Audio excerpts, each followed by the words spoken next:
Hi, my name's Martha. I'm joined by Matt Allen. Just last week I visited the jungle camp in Calais. The thing about Calais is it's just on our doorstep, so close and yet so different to what we know here in our town. I had no idea what to expect. So we went along, just three of us from the hub church, just to see what we could do and see how we could serve these people that were clearly struggling. To begin with, as we kind of approached the camp, I was pretty nervous, to be honest. I had never really experienced anything like that before. It's shocking. It's just the total contrast between being on the motorway just on the M25 and then seeing this jungle, which is like a shanty town. It's just the contrast is just shocking. And to be honest, as we were walking in, we were a little bit nervous, but it didn't take long for people to start talking to us, and we felt immediately at ease. They were so friendly, so kind, and so generous despite the circumstances that they were in. They invited us into their homes, which was amazing, shared their food with us, gave us tea and coffee. Met this guy called Hassan who had been in the jungle for a year.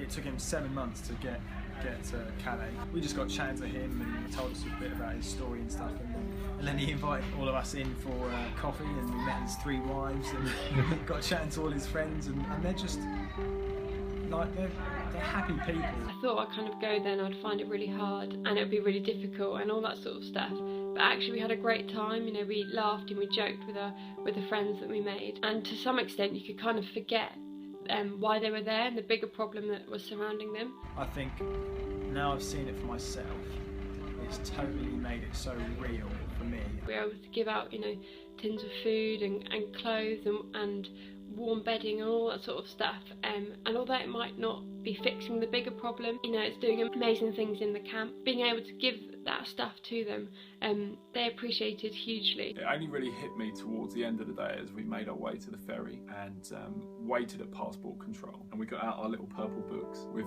Great Britain written on the front, and we were waved through really quickly. I get to come back and live here and not face persecution, whereas those guys, the same age as me with similar stories, were born in a completely different place and they're not allowed in. That's the only difference between us, where we were born. It's opened my eyes to something that I'd never seen before, but actually it was just incredible to see what happens when people work together as a community. I think we need to get our hands dirty. It's great people like giving donations and giving clothes and things, but I think manpower is needed.